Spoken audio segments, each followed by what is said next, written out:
আসসালামু আলাইকুম গাইস, কেমন আছেন? আশা করি সবাই ভালো আছেন। আমি আপনাদের দোয়ায় অনেক অনেক ভালো আছি। আজকে আমরা যাইতেছি সেই ভাইরাল হাঁসের গোস্ত খাওয়ার জন্য। শুনছি ওই জায়গার হাঁসের গোস্ত নাকি অনেক অনেক মজা, অনেক দূর দূরান্ত থেকে লোকজন এসে খায়া যায়। তাই আজকে আমরাও ভাবলাম খাইয়া আসি, আপনাদের লাইকেও ছোটখাটো একটা ভিডিও বানায় আসি। আমার ভিডিও সম্পূর্ণ দেখার অনুরোধ রইল, আর ভালো লাগলে একটা কমেন্ট করে যাইয়েন।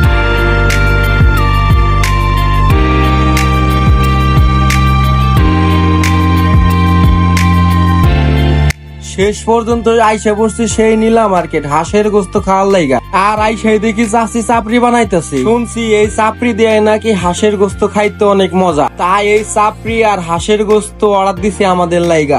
অর্ডার দেওয়ার পরে দেখি সুন্দর একটা আপু আমাদের জন্য হাঁসের গোস্ত বাইরে নিয়ে আসতেছে, আর দেখাই আমার জিবলার ভিতরে পানি চলে আসলো। আর গাইস বলে রাখলাম, এই হাঁসের গোস্ত 250 টাকা প্লেট, আর চাপড়ি হলো 20 টাকা পিস। আর আপনারা কখনো যদি 300 ফিট ঘুরতে আসেন, অবশ্যই এই হাঁসের মাংস আর চাপড়ি ট্রাই করে দেখবেন।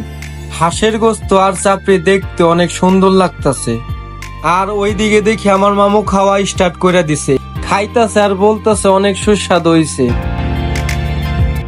তো আমরা খাওয়া দাওয়া শেষ করে রওনা দিলাম বাসার উদ্দেশ্যে। আর যাইতে যাইতে মামা বলতেছে, ভাইগনা ঝাল তো খাইছি, একটু মিষ্টি খাওয়ার দরকার। এর জন্য আমরা চলে গেলাম মিষ্টির দোকানে।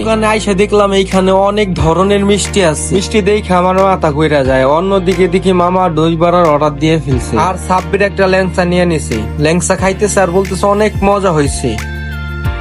তো এই ছিল আজকের মতো আমার ছোট্ট একটা ভ্লগ। সবাই ভালো থাকবেন, সুস্থ থাকবেন, দেখা হবে নেক্সট কোনো ভিডিও নিয়ে। আর আমার চ্যানেলে নতুন হলে প্লিজ একটা সাবস্ক্রাইব করে দিবেন, আর ভিডিও ভালো লাগলে একটা লাইক করে দিবেন।